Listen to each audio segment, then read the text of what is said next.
આદર્શી શાળા સંકુલ થકી હું આપ સર્વ વિદ્યાર્થી મિત્રોનું ફરી એકવાર હાર્દિક સ્વાગત કરું છું।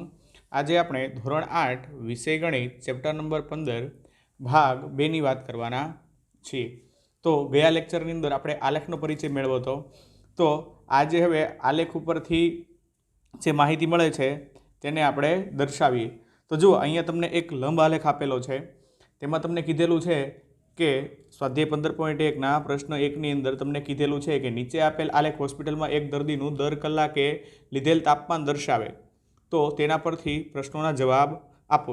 હવે જો અહીંયા એક્સ અક્ષ અને વાય અક્ષ, એક્સ અક્ષ ઉપર તમને સમય આપેલો છે 9થી તે બપોરના 3 વાગ્યા સુધીનો, અને અલગ અલગ સેલ્સિયસની અંદર તાપમાન આપેલું છે। અહીંયા વાય અક્ષ ઉપર શું આપેલું છે? તમને સેલ્સિયસની અંદર તાપમાન આપેલું છે। હવે તમને અહીંયા જે સવાલ પૂછેલા છે એ સવાલના જવાબ લખીએ।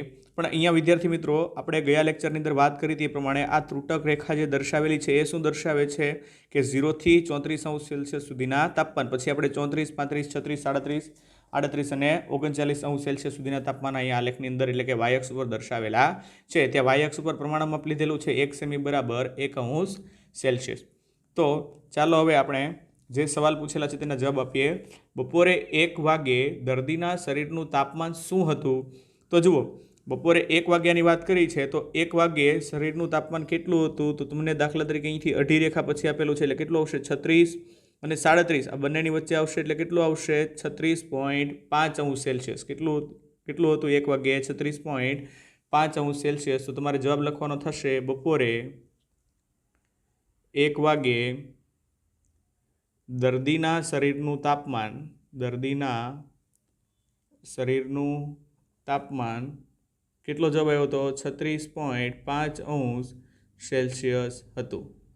સમજ પડે છે? આ રીતે તમારે આલેખની મદદથી આપેલા સવાલના જવાબ લખવાના થશે। હવે ત્યારબાદ કીધું છે દર્દીના શરીરનું તાપમાન 38.5°C ક્યારે હતું?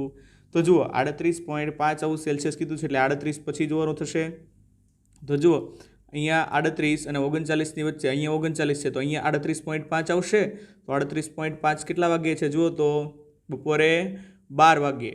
તો આપણે લખીએ કે દર્દીના શરીરનું તાપમાન 38.5°C બપોરે 12 વાગ્યે હતું। સમજ પડે છે? તમારે આલેખની અંદરથી માહિતી જોઈ અને જવાબ લખવાના થશે। તો હવે આપણે જુઓ, ત્રીજા પ્રશ્નની અંદર એટલે કે સી વિકલ્પની અંદર પૂછેલું છે કે આ સમગ્ર સમય દરમિયાન દર્દીનું તાપમાન 2 વખત એક સરખું રહ્યું, આ બંને સમય કયા હતા? તો જુઓ, જે સમયે બંનેનું તાપમાન સરખું રહ્યું તે કયો હતો? બપોરે 1 વાગે અને 2 વાગે। તો આપણે લખીએ કે દર્દીનું તાપમાન બપોરે 1 વાગે તથા બપોરે 2 વાગ્યે એક સરખું રહ્યું હતું। સમજ પડે છે ને કઈ રીતે આપણે સવાલના જવાબ લખીએ છીએ? હવે તમને એમ કીધું છે કે ડી વિકલ્પની અંદર કે બપોરના 1.30 એટલે કે 1:30 વાગ્યે દર્દીનું તાપમાન શું હતું? આ તારણ તમે કઈ રીતે પહોંચ્યા? તો જુઓ, 1:30 વાગ્યે પૂછ્યું છે એટલે 1 અને 2 વાગ્યાની વચ્ચે આવશે એટલે કે અઢી કાપા ઉપર તમે અહીંયા જોશો તો તમારું તાપમાન કેટલું હતું? કેટલું તાપમાન હતું? જુઓ તો કેટલું આવે છે? 36.5°C। ખ્યાલ આવે છે? તો બપોરના 1:30 વાગ્યે દર્દીનું તાપમાન શું હતું? તો આપણે લખીએ બપોરના 1.30 એટલે કે 1:30 વાગ્યે દર્દીનું તાપમાન કેટલું છે? 36.5°C હતું। આ તારણ તમે કઈ રીતે કાઢ્યું? તો કે 1 અને 2 વાગ્યા વચ્ચેનું તાપમાન કેવું છે? અચળ રહે છે। લખીએ કઈ રીતે તારણ મળ્યું? તો આપણે લખીએ કારણ કે બપોરે 1 વાગ્યાથી બપોરે 2 વાગ્યા સુધી દર્દીનું તાપમાન અચળ રહે છે। ખ્યાલ આવી ગયો?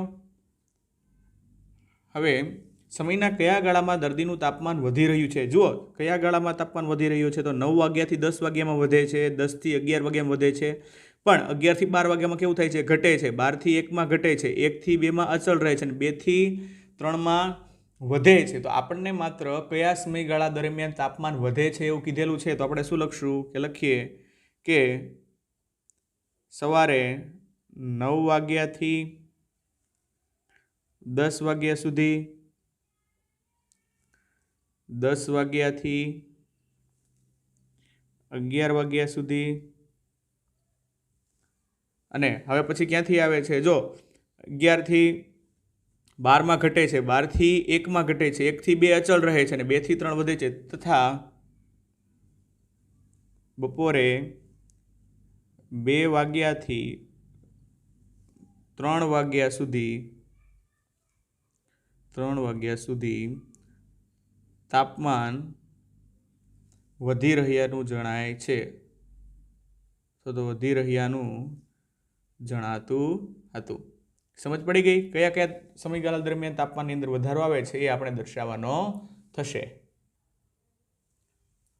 હવે આપણે પ્રશ્ન નંબર 2 ની વાત કરીએ તો એમાં કીધેલું છે કે નીચે આપેલા રેખીય આલેખમાં એક ઉત્પાદક કંપનીએ જુદા જુદા વર્ષમાં કરેલા વેચાણ દર્શાવેલ છે. તે પરથી પ્રશ્નોના જવાબ આપો. તો અહીંયા જુઓ, વર્ષ 2002, 3, 4, 5 અને 6 માટે તમને અહીંયા આલેખ આપેલું છે અને તેનું વેચાણ તમને કરોડની અંદર કીધેલું છે. 2002ની અંદર આપેલું છે, 2003, 2004, 2005 અને 2006 માટે. તો તમને અહીંયા પહેલો સવાલ પૂછેલો છે કે વર્ષ 2002 અને વર્ષ 2006માં કેટલું વેચાણ હતું? તો આપણે પહેલા પ્રશ્નનો જવાબ લખીએ કે વર્ષ 2002માં જો કેટલા કરોડનું વેચાણ હતું? તો વર્ષ 2002માં 4 કરોડનું, અને 2006માં જુઓ તો 2006ની અંદર કેટલું આપેલું છે? અહીંયા છે 8 કરોડ. તો અહીંયા 2006માં 8 કરોડનું વેચાણ હતું. સમજ પડી ગઈ? હવે બીજા વિકલ્પ એટલે કે બી વિકલ્પની વાત કરીએ. તેમાં સવાલ પૂછેલો છે કે વર્ષ 2003 અને 2005માં કેટલું વેચાણ હતું? તો જુઓ, વર્ષ 2003માં, હવે જુઓ 2003 આપેલું છે, ત્યાં કેટલું આપેલું છે? અહીંયા જુઓ આલેખ 6 અને 8 એટલે કે તમને અહીંયા 1 સેમી બરાબર 2 કરોડ આપેલા છે. તો અહીંયા જવાબ કેટલો આવશે? અધવચ્ચે તમારે લેવાનું છે એટલે કેટલું આવશે? આ 6 અને 8ની વચ્ચે કેટલું આવશે? 7 કરોડ. તો 2003માં 7 કરોડનું, અને 2005નો સવાલ પૂછેલો છે. અને 2005 માટે આપણે ચેક કરીએ તો 2005 માટે તમને અહીંયા કેટલું આપેલું છે? જુઓ તો 10 કરોડ. તો લખીએ કે 2005માં 10 કરોડનું વેચાણ હતું. હવે એની પછીનો નેક્સ્ટ સવાલ એટલે કે સી વિકલ્પની વાત કરીએ. ત્યાં પૂછેલું છે વર્ષ 2002 અને 2006ના વેચાણમાં કેટલો તફાવત છે? તો જુઓ, વર્ષ 2002માં કેટલા છે? 4 કરોડ. અને 2006ની વાત કરીએ તો 2006માં કેટલું છે? 8 કરોડ. તો 8 કરોડ માઇનસ 4 કરોડ કરો તો કેટલો તફાવત હશે? 4 કરોડનો. તો લખીએ કે વર્ષ 2002 અને વર્ષ 2006 વચ્ચે 4 કરોડનો તફાવત હતો. સમજ પડી ગઈ? કેટલો તફાવત હતો એ લખવાનો હતો. કેટલો આવે છે? 4 કરોડનો. હવે ડી વિકલ્પની વાત કરીએ તો કયા વર્ષના વેચાણનો તફાવત અને તેના અગાઉના વર્ષની સરખામણીમાં મહત્તમ હતો? જો તફાવત તમારે લખવાનો થશે તો 2004 અને 2005 દરમિયાન જુઓ, 2004ની અંદર છે 6 કરોડ અને 2005ની અંદર ડાયરેક્ટ કેટલા આવી જાય છે? 10 કરોડ રૂપિયા આવી જાય છે. કેટલો આવે છે? 10 કરોડ. તો ખ્યાલ આવે છે?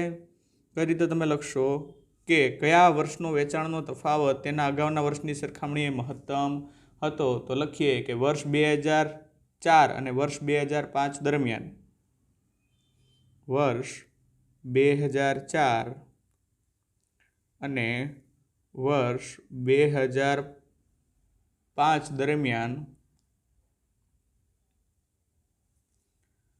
વેચાણનો તફાવત મહત્તમ હતો. તો હવે તમને વિદ્યાર્થી મિત્રો ખ્યાલ આવી ગયો હશે આપણે કઈ રીતે આલેખ ઉપરથી સવાલના જવાબ આપવાના છે. તો હવે પ્રશ્ન 3ની વાત કરીએ તો એની અંદર કીધેલું છે કે વનસ્પતિ શાસ્ત્રના એક પ્રયોગમાં 2 છોડ એ અને બીને પ્રયોગશાળામાં સમાન પરિસ્થિતિમાં ઉછેરવામાં આવ્યા. તેમની ઊંચાઈને અઠવાડિયાના અંતે માપવામાં આવી. આમ 3 અઠવાડિયા સુધી પ્રયોગ કરવામાં આવ્યો. તો પ્રયોગના પરિણામો નીચે મુજબ આલેખની અંદર દર્શાવ્યા છે. અહીંયા જુઓ, જે સીધી રેખા છે એ છોડ બી દર્શાવશે, જ્યારે ત્રુટક રેખા છે તે છોડ એ દર્શાવશે. અહીંયા છોડની ઊંચાઈ તમને સેન્ટીમીટરની અંદર આપેલી છે, 2, 4, 6, 8, 10, 12, 14 એ રીતે. અને અહીંયા પ્રયોગનો પ્રારંભ કર્યો હતો. અહીંયા પહેલું અઠવાડિયું, બીજું અઠવાડિયું અને ત્રીજું અઠવાડિયું આ રીતે આપેલો છે. તો તમારો પહેલો સવાલ પૂછેલો છે એ કે 2 સપ્તાહ પછી અને 3 સપ્તાહ પછી છોડ એની ઊંચાઈ કેટલી હતી. તો આપણે જવાબ લખીએ પહેલાની અંદર કે 2 સપ્તાહ પછી અને 3 સપ્તાહ પછી, એટલે લખીએ છોડની ઊંચાઈ 2 સપ્તાહ પછી, જો 2 સપ્તાહ ત્યારે કેટલી હતી? 7 સેમી. પછી 7 સેમી અને 3 સપ્તાહ પછી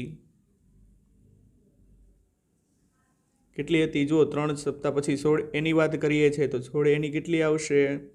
અહીંયા આવશે 9. 8 અને 10ની વચ્ચે કયું આવશે? 9. અહીંયા જુઓ દેખાય છે.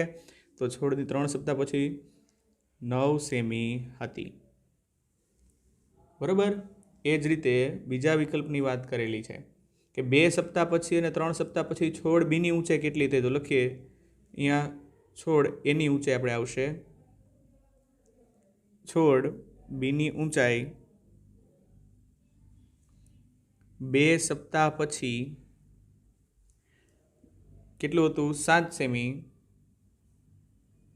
અને 3 સપ્તાહ પછી 10 સેમી હતી. જો આકૃતિ ઉપરથી ખ્યાલ આવશે. ત્રીજો વિકલ્પ, ત્રીજા સપ્તાહ દરમિયાન છોડ એની ઊંચાઈ કેટલી વધી? જો બીજાથી ત્રીજા સપ્તાહ દરમિયાન કેટલી વધી? બીજાએ હતી 7 અને ત્રીજાએ કેટલી થઈ ગઈ? 9 થઈ ગઈ. કેટલી થઈ ગઈ? 9 થઈ ગઈ. તો લખીએ કે ત્રીજા સપ્તાહ પછી, તો ત્રીજા સપ્તાહ દરમિયાન છોડ એની ઊંચાઈ કેટલી વધી છે? 7માંથી 9 થઈ એટલે 2 સેમી વધી. ચોથો વિકલ્પ, બીજા સપ્તાહના અંતથી ત્રીજા સપ્તાહના અંત સુધીમાં છોડ બીની ઊંચાઈ કેટલી વધી? તો જો હવે છોડ બી માટે કરીએ. છોડ બી માટે બીજા સપ્તાહમાં હતું 7 અને ત્રીજા સપ્તાહમાં કેટલું થઈ ગયું? 10. તો લખીએ કે બીજા સપ્તાહના અંતથી ત્રીજા સપ્તાહના અંત સુધી છોડ બીની ઊંચાઈ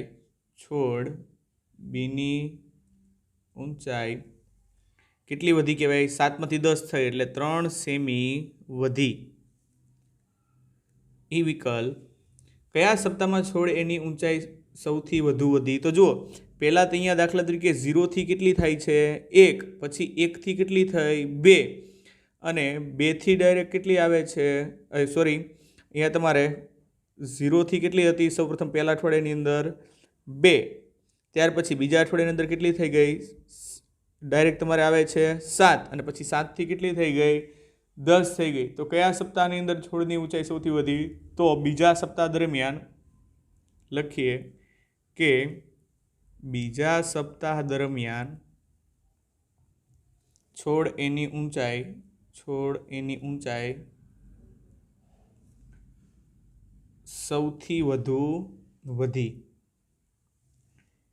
પછી એફની અંદર કયા સપ્તાહમાં છોડ બીની ઊંચાઈ સૌથી વધી? તો જો બી માટે વાત કરીએ છીએ તો અહીંયા દાખલા તરીકે 0થી સૌપ્રથમ 1 થઈ, ત્યાર પછી 1થી 7 થઈ અને ત્યાર પછી 7થી કેટલી આ થઈ છે? 10. તો પહેલા સપ્તાહની અંદર ડાયરેક્ટ કેટલું થઈ ગયું? 1થી 7 એટલે 6 સેન્ટીમીટર જેટલી વધી ગઈ. એટલે લખીએ કે પહેલા સપ્તાહ દરમિયાન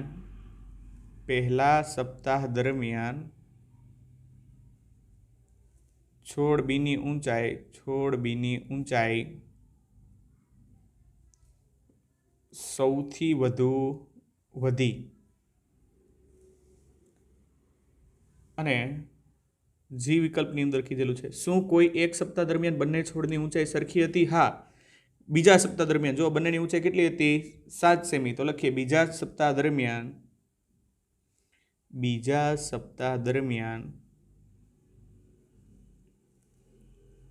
છોડ એ અને છોડ બીની ઊંચાઈ સરખી હતી.